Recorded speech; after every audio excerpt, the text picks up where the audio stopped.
When the message from the Galactic Council arrived, it spread across Earth like a shockwave. Every television screen, phone, and billboard suddenly flickered with strange alien symbols that quickly translated into human languages. The message was cold, formal, and terrifying. The galaxy had decided that humanity was a threat, an unstable, reckless species unfit for expansion. The words echoed across continents.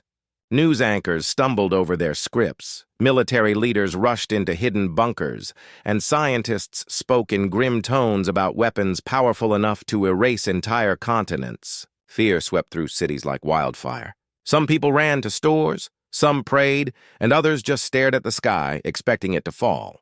But then something unexpected happened, something that no one, not even the alien observers, could have predicted. Humanity laughed. It started small. A few online posts, a couple of memes, someone joking that Earth should at least look good for the apocalypse. Within hours, social media was flooded with humor. People made songs about the galactic eviction notice, cartoons of aliens confused by Earth's chaos, and jokes about finally getting interstellar attention. Even in the darkest corners of panic, laughter began to rise. It wasn't denial. It was defiance wrapped in humor. The fear that had gripped billions slowly started to melt into something else: unity. Neighbors who had never spoken shared nervous smiles. Late-night talk shows cracked jokes about alien customer service, and even soldiers in underground bases chuckled at viral videos mocking the Galactic Council's stern tone. From the outside, it looked insane. The alien scouts orbiting Earth watched human reactions through hacked transmissions. Their commanders couldn't understand what was happening. A race threatened with extinction was laughing? Were they mocking the council? Were they too ignorant to fear? Reports came back to alien fleets filled with confusion. Humans appear unaffected. They are sharing visual illusions involving our insignia and beverages called coffee. What the aliens didn't realize was that laughter had always been Earth's survival instinct. It was how humans faced war, pain, and loss. Every joke, every meme was not just humor. It was a statement. We will not be broken. As night fell, people across the planet sat together, some frightened, some hopeful, but all united by the strange energy that filled the air. For the first time in history, the entire world shared one conversation, one emotion. Not fear, not despair, but something beautifully human. The ability to find light even in the threat of darkness. Governments were still planning defenses, but the real power wasn't coming from missiles or strategies. It was coming from ordinary people who refused to let terror control them. By morning, the aliens realized something profound. They had expected screams, panic, and surrender. Instead, the humans met war with laughter. What the galaxy saw as madness was actually courage, the kind that couldn't be measured by weapons or science. The declaration of war had been sent to break humanity's spirit, but instead it awakened something ancient and unshakable. The galaxy wanted silence. What it got was a planet laughing back. High above Earth, the alien ships floated in silence, massive, gleaming vessels that could crush mountains with a single strike. Their commanders watched the planet carefully through countless screens and sensors, expecting chaos.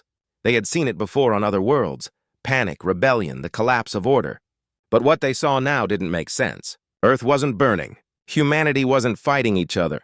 Instead, the invaders saw lights from cities still glowing, people gathering in cafes and millions laughing through glowing rectangles called screens.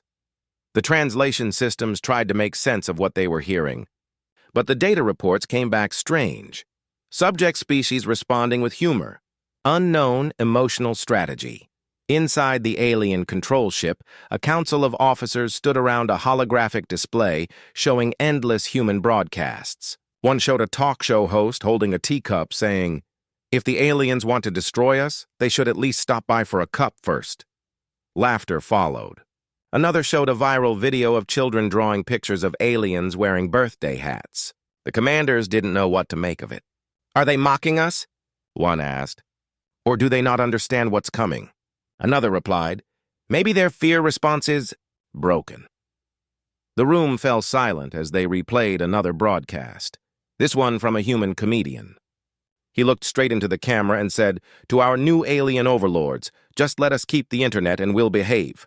The crowd erupted in laughter. The alien leader froze the feed. "They're not afraid," he whispered. "They're laughing at us."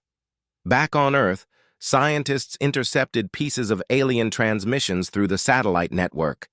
The aliens were arguing among themselves, confused and frustrated. Some wanted to attack immediately to correct humanity's arrogance, while others insisted they should study the reaction further. News spread quickly. Humanity had managed to confuse an interstellar army with memes and jokes. The story became even funnier to people, and soon, laughter became not just a reaction but a movement. Online campaigns emerged with names like "Keep Calm," "We're Still Alive," and "Operation Smile." People painted messages on rooftops so alien cameras could read them. "You started it? We're watching you too." And one that simply said, "LOL." But behind the jokes, something powerful was happening. Humanity's laughter was not just defiance. It was unity. The fear that could have broken billions instead turned into strength. Soldiers at bases, nurses in hospitals, and workers in factories all shared that same strange confidence. They didn't know if they could win, but they knew they wouldn't surrender easily. From orbit, the alien commander watched another clip. Humans dancing in the street, holding signs that read, "Earth is closed today." His lieutenants waited for his command, but he said nothing for a long time. Finally, he muttered almost to himself, "This species doesn't fight with logic. They fight with spirit." And for the first time, an alien invasion fleet hesitated. Not because of weapons, but because of laughter echoing from below. Deep beneath the frozen peaks of the Himalayas, inside a base known only to a handful of world leaders, humanity gathered its brightest minds. The air was thin, the tension heavy, and yet there was a strange spark of energy, not panic, but purpose. Around a long metallic table sat scientists, diplomats, linguists, and military strategists. The screens around them flickered with alien communications, endless streams of symbols and translations. No one was talking about missiles or bombs. Instead, they were talking about words, tone, and laughter.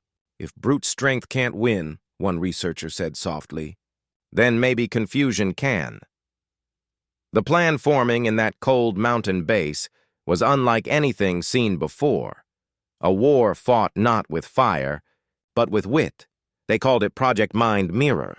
The idea was simple but daring. Every alien broadcast would be met with humor, clever, calm, and layered with hidden meaning. The scientists believed that the aliens' logic-based minds wouldn't understand sarcasm, irony, or human-style humor. If humanity could turn communication into a puzzle the aliens couldn't solve, they might begin to doubt their mission, their orders, maybe even themselves. Engineers quickly adapted old satellite systems, transforming them into global message relays. Within hours, Earth's unified broadcast went live. The first transmission looked like a joke, a world leader smiling into the camera, holding a cup of coffee, saying, "Dear Galactic Council, if you plan to erase us, please do it after breakfast." Billions laughed. But hidden within the tone and pauses was a coded signal, a mathematical distortion that jammed the aliens' targeting systems for several seconds. Another broadcast showed a scientist giving a comedy lecture on how fragile humans are, daring the aliens to invade. Embedded in the humor was a scrambled frequency that caused confusion in the enemy's translation matrix. The aliens received the messages but couldn't fully decode them. The words sounded playful, yet unsettlingly strategic. From orbit, alien analysts began to doubt what they were hearing. "Their messages contain logic loops," one complained. "They say one thing but mean another." Another added, "They mock us, but they also seem prepared." Some alien soldiers began whispering that the humans were not laughing because they were weak, but because they knew something the invaders didn't. Inside the base, the team monitored every alien response. They could see patterns of hesitation forming in the enemy's communication lines. Their threats were slowing down, their tone shifting. "It's working," whispered one of the linguists. "They're starting to question themselves." Outside, the world kept laughing, unaware that behind every joke, every meme, every broadcast, There was a carefully hidden code of resistance, and as the snowstorm howled outside the Himalayan base, one strategist smiled and said they thought they'd meet fear. Instead, they met humanity. The plan wasn't about destroying the aliens. It was about making them doubt, until even their war machines began to hesitate before. Firing on a planet that refused to be afraid, the night sky over, Earth shimmered brighter than usual as hundreds of alien drones broke through the upper atmosphere. They came in perfect formation, with eyes silent, silver, and precise, their surfaces glowing faintly with shifting blue light. Around the world, satellites and radar stations tracked every movement, every pulse. The invasion had officially begun. Yet, to the surprise of every alien watching from orbit, the response from Earth wasn't panic or chaos. Instead, one by one, thousands of satellites turned toward the invaders and transmitted a simple message across every known frequency in every alien dialect. "Welcome. Please take a number." The drones halted mid-course, confused. Their navigation systems flickered as the phrase repeated endlessly, bouncing from orbit to orbit, echoing like laughter across the void. The alien fleet commander, expecting anti-aircraft fire and defensive missiles, stared at the transmissions in disbelief. "Take a number?" one officer repeated, unsure if it was a translation error or a threat. The drones tried to scan deeper, attempting to locate the source of the message, but each signal led to another, looping them through a maze of identical phrases. On human screens, the world watched and waited, breaths held. No one fired a shot. The only weapon was timing. Inside the hidden Himalayan base, Earth's defense team monitored every second of the encounter. "They've paused," said one of the operators. "They're trying to decrypt the joke." A small smile crossed the lead strategist's face. The pause was exactly what they needed. In those precious minutes of alien confusion, ground stations synchronized the planetary defense grid, something that would have been impossible under direct attack. Hidden satellites reoriented, stealth drones aligned, and electromagnetic shields began to hum to life. The delay, caused by a single absurd message, had bought humanity its first real advantage. When the aliens finally resumed movement, they realized something was wrong. Their navigation software, once flawless, was now malfunctioning.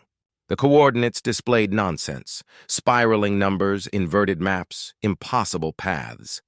The welcome signal wasn't just a message. It was a trap.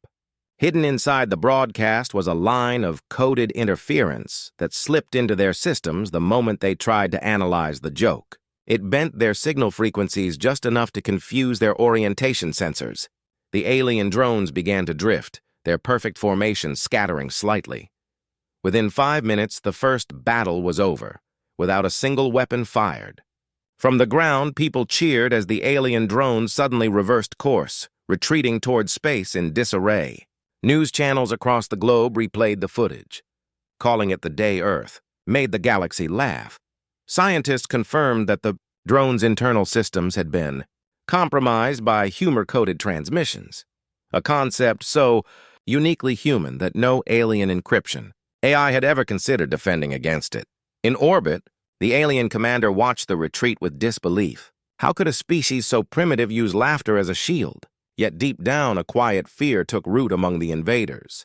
For the first time in galactic history, an enemy had defeated them not through might, but through mockery. And somewhere on Earth, humanity smiled, knowing this was only the beginning. After the embarrassing failure of their first encounter, the alien fleet returned to orbit, furious and humiliated. Determined to prove their dominance, they began broadcasting across every human channel, from televisions to phones, from satellites to internet networks. Their message was loud and clear. Humans are a primitive and foolish species. Your jokes cannot protect you. Giant holographic projections filled the sky over major cities, showing images of alien warships and boasting about their unmatched power. People around the world watched, but instead of fear, something else began to rise: amusement. The aliens thought they were spreading terror, but they had just started the galaxy's strangest war, a war of broadcasts. In a studio somewhere in Europe, a group of comedians gathered, fueled by coffee and defiance. "If they're sending threats," one said, "then let's send punchlines." Within hours, The internet exploded with videos mocking the alien speeches, turning their proud monologues into remixed songs, animated parodies, and short clips that made people laugh instead of panic.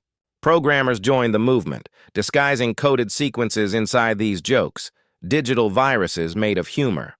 Every meme, every edited video carried small bits of encrypted data designed to interfere with alien communication systems. What started as entertainment turned into a counterattack. By midnight, the aliens' frequencies began to flicker, their proud messages distorted mid-sentence, their holograms freezing and twisting into strange shapes. One moment, a commander was shouting about superiority. The next, his face was replaced with a human cartoon holding a cup of coffee saying, "You seem stressed. Want to talk about it?" The glitching spread faster than anyone expected. Every time the aliens mocked humans publicly, their systems picked up the counter-broadcasts hidden in the laughter. The humor-infused data destabilized their digital channels, corrupting their code and sending false commands through their own fleet. Ships blinked out of formation. Screens inside their control rooms erupted with sound bites of human laughter echoing endlessly. Back on Earth, people gathered in homes, cafes, and shelters, not in fear but in shared amusement. It was the first time in history that humor united the entire planet.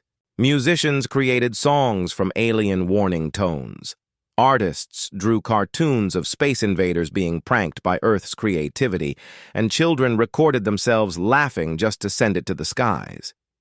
Scientists secretly added frequency distortions inside these broadcasts, laughter that doubled as interference. The louder humanity laughed, the weaker the alien communication became. In orbit, chaos spread among the invaders. Their leaders demanded silence, but the moment they transmitted a command, human signals twisted it back into mockery. Their greatest strength, their control over networks, had turned into their greatest weakness. It was no longer a battle of weapons or ships. It was a clash of spirit. And for the first time in galactic history, laughter, the sound born from hope and courage, had become the most powerful weapon in the universe. The night the captured alien ship was brought into the underground hangar, the whole command center held its breath. The ship's outer shell was still humming with strange blue light, its language unreadable, its systems unlike anything seen before. Engineers, soldiers, and scientists worked side by side, trying to unlock its secrets without setting off any alarms. When the ship finally powered down, a quiet voice from the tech division said, "We've got something." Within minutes, the screens in the control room filled with alien logs, communications between commanders, mission reports, and morale assessments. What they saw left everyone stunned. The mighty invaders who once claimed to be unstoppable were falling apart from the inside. Their soldiers weren't fearless conquerors anymore. They were afraid. The reports showed entire alien divisions refusing orders, terrified of human madness. They couldn't understand how humans could joke in the face of destruction, or why civilians made memes about war instead of hiding in fear. The aliens had tried for decades to study emotion, rage, fear, loyalty, but laughter confused them completely. Their systems labeled it as illogical reaction to threat. One line stood out on the alien report. Humans do not behave according to probability. They behave according to something else. That something else became the mystery they couldn't solve. On Earth, the leaders finally understood the truth. The greatest weapon humanity had wasn't technology, but spirit, the ability to stay human when everything else seemed lost. Across the world, laughter became a symbol of resistance. In dark shelters, people drew smiley faces on walls. In underground bunkers, families told stories that ended with laughter instead of tears. Soldiers shared jokes on radios before missions, not because things were funny, but because it reminded them they were still alive. Scientists even started studying how humor affected human stress, finding that people who laughed stayed calmer under pressure and made better decisions. In alien war rooms, panic spread faster than any virus. They called humans unstable, unreadable, and dangerous in groups. They feared not Earth's weapons, but its emotions. The data recovered from the ship showed that alien commanders were ordering retreats in several regions. not because they were losing ground, but because they couldn't understand how to fight something they couldn't predict. Every time humans joked, the aliens hesitated. Every time humans laughed, they delayed another attack. Back on the ground, the captured ship's discovery became a quiet turning point. Humanity realized that its unity, shown not through force but through shared humor, was reshaping the war. The fear that once gripped billions was replaced by determination. Even the smallest acts of laughter felt like victory. And as the nights grew colder, in the dim light of candles and emergency lamps, people still smiled. Not because the danger had passed, but because they finally understood. As long as humanity could laugh together, it could never truly be defeated. All around the world, screens flickered on at the same moment. In homes, in shelters, on empty streets, and inside military bases. The message was not from any government or general. It was from a single calm human voice, speaking not with anger but with strength. There was no grand speech, no threat of retaliation, no cry for revenge. The voice simply said, "We don't fear you, we don't worship you. We live, we laugh, we endure. That's what humans do." The broadcast lasted only 20 seconds, but those words carried more power than any missile. It was transmitted through hacked frequencies, bouncing from satellite to satellite, spreading far beyond Earth, reaching alien warships, colonies, and even their home systems. In the vastness of space, alien commanders froze as the message echoed across their communication channels. It wasn't defiance in the way they expected. It was something deeper, something they couldn't understand. To them, war was about dominance, hierarchy, and control. But this human message carried something they had no weapon against: self-belief. For the first time, alien soldiers started to hesitate before pulling the trigger. Some even began whispering among themselves, asking questions they had never dared to ask. Why do they laugh? Why do they still smile even when facing death? On Earth, the broadcast spread like wildfire. People who had lost hope found it again. Families in bunkers cried and laughed at the same time. Children repeated the words, learning them by heart. We live, we laugh, we endure. It became more than a message, and it became a promise. Artists painted it on walls, soldiers engraved it on their armor, and even scientists inscribed it on data probes launched into orbit. The phrase turned into humanity's identity, a reminder that no matter how dark things became, the human spirit could still shine through. In the days that followed, reports started coming in from across the galaxy. Some alien colonies refused to fight. Others sent hidden transmissions of sympathy and curiosity toward Earth. On one distant planet, alien citizens gathered in secret to listen to the human message again and again, finding something strange and comforting in its tone. The war that began with hatred had now turned into something much bigger, a conflict of understanding. Humanity wasn't fighting for survival anymore. It was teaching the galaxy what it meant to truly live. Inside Earth's command center, the team who sent the broadcast watched the data flood in. Signal reports showed how far the message had traveled, far beyond what they had expected. One of the engineers smiled quietly and said, "They wanted to make us silent. Instead, we made them listen." And as that calm voice continued to echo across the stars, a silent truth became clear. Sometimes the greatest victories are not won through strength or fear, but through the simple power of human words that remind the universe that hope still exists.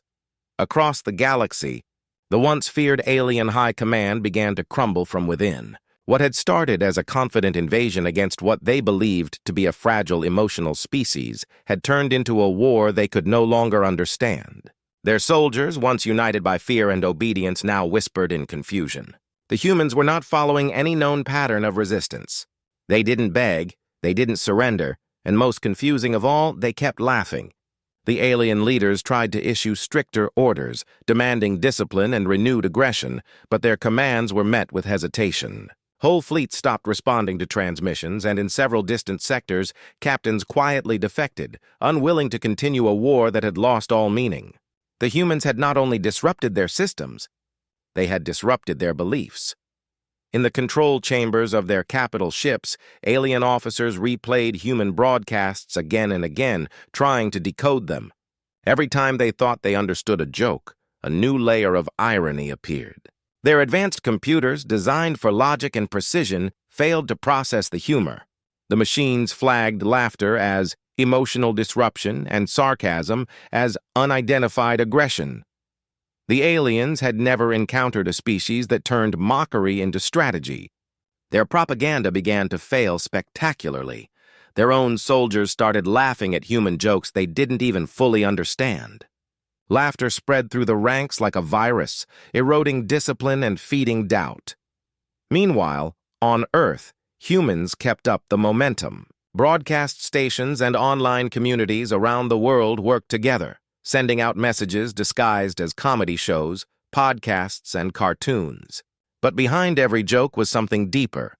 Coded data that disrupted alien communications, messages of peace written in humor, and reminders that empathy was a strength, not a weakness. When aliens intercepted these transmissions, they couldn't block them because the content seemed harmless. What they didn't realize was that the laughter and warmth within those words were slowly changing them. Even some alien civilians began to question why their leaders wanted to destroy a species that chose kindness over submission. Inside one alien command ship, a high-ranking general stared at a screen showing millions of human messages filled with jokes, artwork, and small acts of compassion.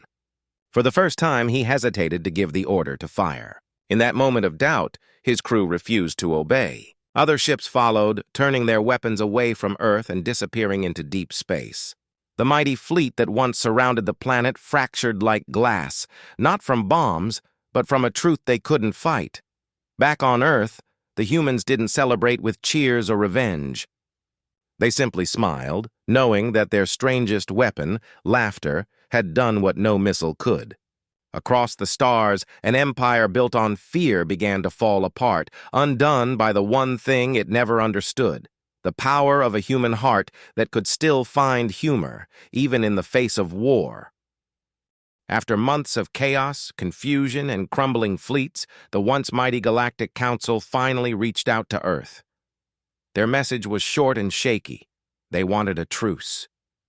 The same aliens who had called humans unfit for existence now pleaded for peace talks. But humanity, being humanity, didn't follow the usual path of victory parades or political speeches.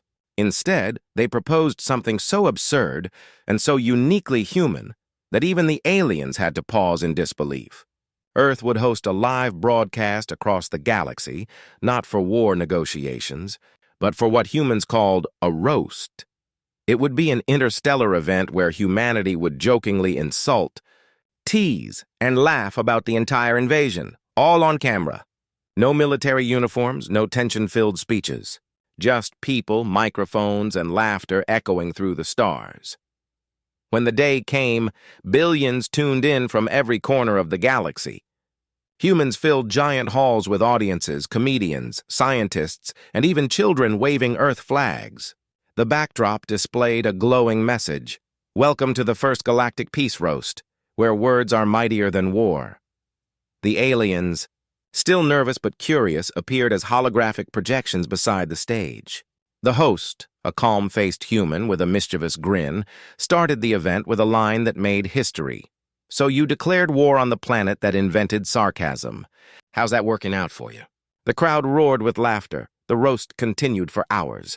Humans cracked jokes about how the alien ships looked like upside-down teapots, how their unstoppable drones were defeated by memes, and how they probably needed therapy after watching Earth's humor networks. Even the alien representatives, at first rigid and defensive, began to laugh. Awkwardly at first, then genuinely. Every moment of shared laughter dissolved a little more tension. Across distant worlds, alien civilians joined in. Realizing that the humans weren't mocking out of cruelty, they were celebrating survival through spirit. In the middle of the event, the Galactic Council's ambassador, a tall, scaled being with shimmering eyes, raised his hand and said, almost sheepishly, "On behalf of the Council, we surrender. And we also request front-row tickets for the next show." The crowd erupted again, not in victory chants, but applause that thundered across the planet and beyond. The war that had begun with fear and arrogance ended with humor and unity. That night, The stars above Earth shimmered as transmissions of laughter traveled between planets, a universal signal that peace had replaced pride. The event became the most watched broadcast in galactic history, replayed for generations as the day the universe discovered humanity's greatest power, not destruction, but connection. The war ended without a single explosion, only the sound of billions clapping, smiling, and realizing that sometimes the best way to win is to make everyone laugh together. Years later, the war that once threatened to erase humanity became one of the most studied events in galactic history. Alien academies began to include it in their curriculum under a special title, the Human Paradox. Professors and historians from across the stars stood before their students, describing how a small, chaotic world managed to resist a galactic empire not with superior weapons, but with laughter. They showed archived footage of the Great Galactic Roast, of humans cracking jokes while enemy fleets hovered above them, and every time the students watched it, they struggled to understand. How could humor defeat fear? How could beings so fragile, so emotional, win against a civilization that ruled 1,000 worlds? The answer always came down to one thing: heart. Humanity, they said, fought not for conquest, but for the right to smile, to hope, to live freely even when surrounded by doom. Across the galaxy, the council that once condemned Earth now spoke with admiration. Their official statement, etched into the archives of history, read simply, "We faced a species that fights with heart, and they changed us." It became a universal proverb, quoted in schools, speeches, and even songs. The council's leaders, once proud and cold, now invited human diplomats and thinkers to teach them about resilience, humor, and the strange strength found in unity through laughter. Back on Earth, life slowly returned to peace. Cities rebuilt, skies cleared, and the memory of fear faded. But the world did not forget the strange war that ended with joy instead of destruction. In capital squares and open fields, new monuments rose, not statues of soldiers with weapons, but sculptures of artists holding microphones, scientists with sketch pads, and children laughing at the sky. These monuments reminded everyone that victory wasn't about domination. It was about staying human, even when the universe tried to take that away. Every year, on the day the war ended, people gathered in parks and theaters to celebrate the Festival of Laughter. Screens replayed the ancient broadcasts, and people laughed again, not out of mockery, but in gratitude. Even visitors from other worlds joined in, laughing awkwardly at first, then freely, discovering that humor wasn't just a weapon, it was a bridge. Generations later, historians would agree that Earth didn't just survive the invasion, it transformed the stars themselves. Because after that day, wars across galaxies grew rarer. Empires hesitated before attacking, wondering if laughter might meet their fleets again. Humanity, once dismissed as fragile, became a legend, a symbol of hope and defiance. The war had taught the galaxy a lesson it would never forget, that sometimes kindness and humor can win battles that weapons never could. And in that truth, humanity found its eternal legacy, not as conquerors, but as the species that made the universe laugh and think.